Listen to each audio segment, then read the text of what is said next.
It was a quiet afternoon in the middle of a wide, whispering forest. The sunlight streamed through the tall green trees, scattering golden patches of light on the soft moss below. Birds chirped happily above, and a gentle breeze carried the smell of wildflowers and fresh pine needles. Along a winding little path walked a curious girl named Goldilocks. Her hair shone bright like the golden rays of the sun, and it bounced as she skipped, her shoes tapping lightly against the forest floor. She wasn't in a hurry. She was exploring, listening, and smiling at every rustle of leaves and flutter of wings. Goldilocks loved adventures, but she also loved peace. That day, she was searching for a quiet spot to rest. The forest had been calling her for hours, its soft voices like a lullaby in the trees. She stopped now and then to look at a butterfly, or to listen to a woodpecker tapping on an old oak. She leaned down to pick up tiny flowers, blue and purple, and tucked them gently into her pocket. The forest seemed endless, but Goldilocks felt safe, like the trees were guiding her, like they wanted her to find something special. The path grew softer, blanketed with leaves, and the air became warmer as she moved deeper inside. Goldilocks noticed how the branches overhead arched like a roof, almost as if the forest was building her a secret home. She looked up and giggled when the sunlight peeked through the canopy like golden lanterns. The sound of a nearby brook trickled gently in the distance, and the more she walked, the cozier everything felt, like the forest was wrapping her in a hug. Soon, she came upon a clearing she had never seen before. At the very center stood a little cottage. Its wooden roof was covered with moss, and its stone chimney puffed the faintest curl of smoke. A neat garden with carrots, beans, and daisies surrounded the front, and a path of smooth pebbles led to the door. Goldilocks tilted her head, her eyes wide with wonder. Who lived here, tucked so sweetly into the woods? She felt her heart skip, not with fear, but with excitement. Her feet carried her closer without thinking. The cottage seemed like it had always been waiting for her. She reached out, her fingers brushing against the smooth wooden fence, and leaned close to peek at the windows. The curtains were patterned with tiny flowers, and inside, everything looked warm and bright. Goldilocks smiled, feeling that something magical was about to happen. She didn't know it yet, but this was the beginning of an adventure that would lead her to the bed that was just right. Goldilocks stood still for a long moment in front of the little cottage, her eyes wide with curiosity. The forest had been full of wonder, but this house felt different.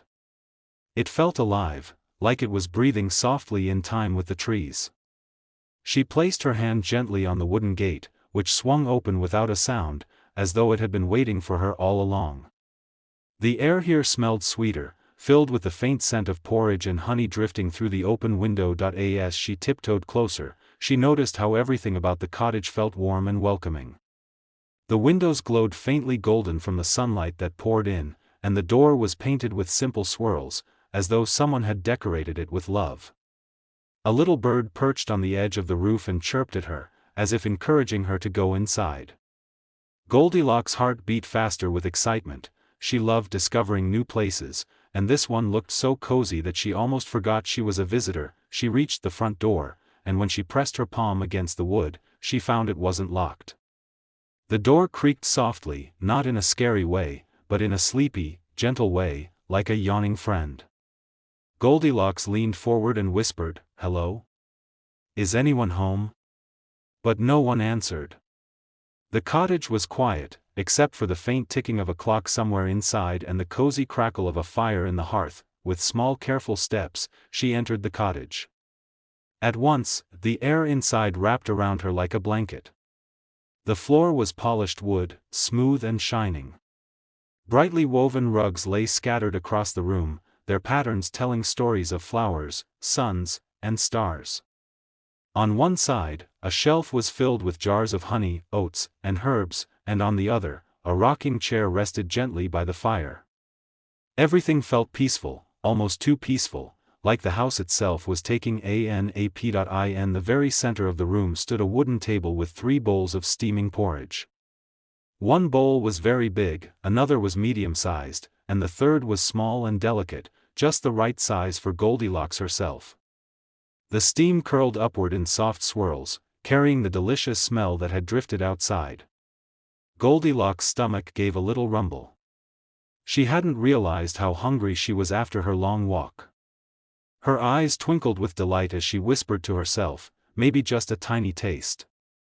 Goldilocks stepped closer to the table, her eyes fixed on the 3 bowls of porridge. The steam rose like curling ribbons, carrying a smell so comforting that she closed her eyes and breathed deeply.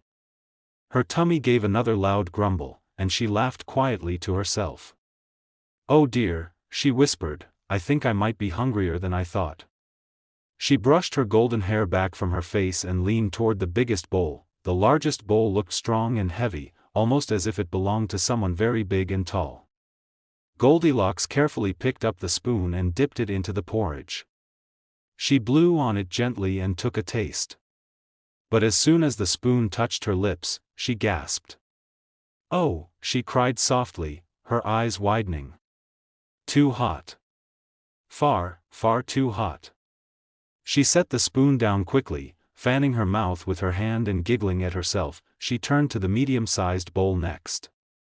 This one looked just right for someone a bit smaller, maybe a mother, she thought. Goldilocks dipped her spoon and tasted carefully. This time, she shivered and pulled her shoulders tight. "Grr," she whispered. "This one is too cold." The porridge was thick and lumpy, like it had been waiting too long. She wrinkled her nose and put the spoon back down gently. Finally, she turned to the smallest bowl. It looked so sweet and delicate, with a spoon that fit perfectly in her small hand. She dipped into the porridge and tried a bite. Her eyes lit up at once. She sighed happily. "This one is just right."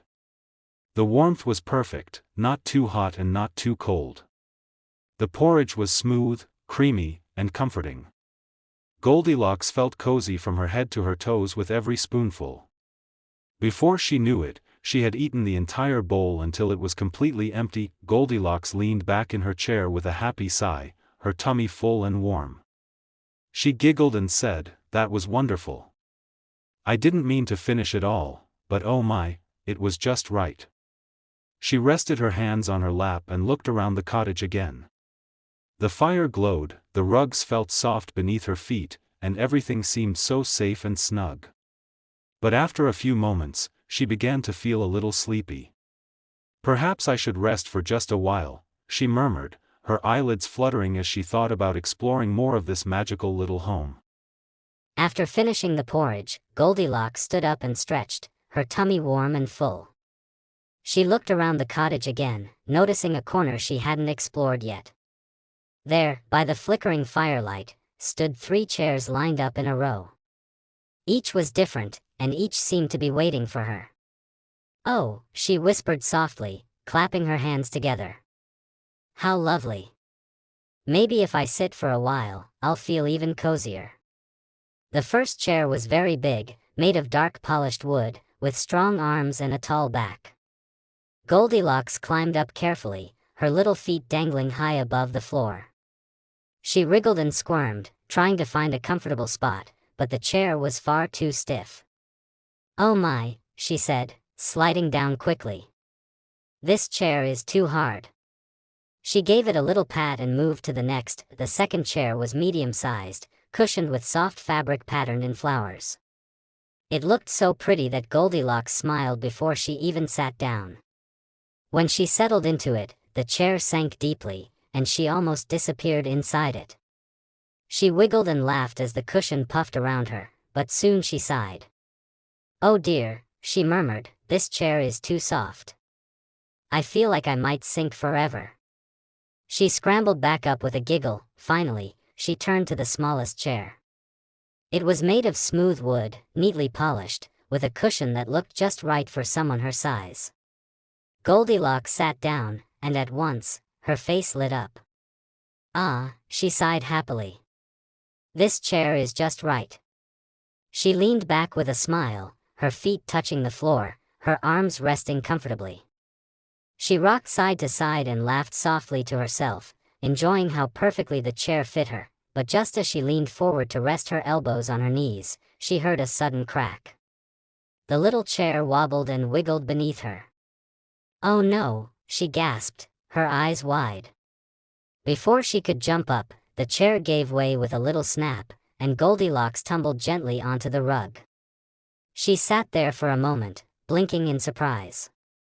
Then she burst into a soft laugh. "Oh dear me. It was just right, until it wasn't."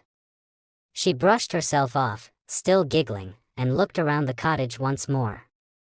"Maybe I need somewhere even cozier, perhaps a place to rest." Goldilocks yawned softly, rubbing her sleepy eyes. The cottage had filled her tummy, made her laugh, and now, after her tumble from the little chair, she felt drowsier than ever. "Oh, I must find a place to rest," she whispered. Her feet carried her to a quiet staircase that led up to a cozy room above. Each step creaked gently beneath her, but the sound was like a lullaby, urging her on. At the top of the stairs, she found a bright, peaceful bedroom with 3 beds lined neatly in a row. The first bed was very big, with tall posts and thick blankets folded across it. Goldilocks climbed up, snuggled into the pillows, and sighed. But after a moment, she wriggled and frowned. "Oh dear," she murmured. "This bed is too hard." She slid down again, shaking her head gently. She moved to the second bed, which was smaller and piled high with soft, fluffy quilts. Goldilocks curled into it with a happy smile, but almost at once she sank so deeply that she could hardly sit up again. She giggled and puffed the blanket away. "Oh my, this bed is far too soft. I might disappear in here forever," she said, climbing down with another little laugh. Finally, she came to the smallest bed. It looked tidy and just right for someone her size, with a simple pillow and a neatly tucked blanket. Goldilocks climbed in, and as soon as her head touched the pillow, her eyes grew heavy. She sighed with relief. "Ah, this bed is just right," she whispered. The blanket hugged her gently, the pillow supported her perfectly, and the warmth of the cottage wrapped her in safety. Within moments, her breathing slowed, and she drifted into a deep, peaceful sleep. Downstairs, the cottage stayed quiet, the fire still glowing, the clock ticking softly. The forest outside swayed gently in the wind, as if keeping watch. Goldilocks dreamed of golden sunlight, cozy blankets, and friendly laughter. The house seemed to smile, as though it was glad she had found her way here. And so, the little girl slept soundly, safe in the bed that was just right.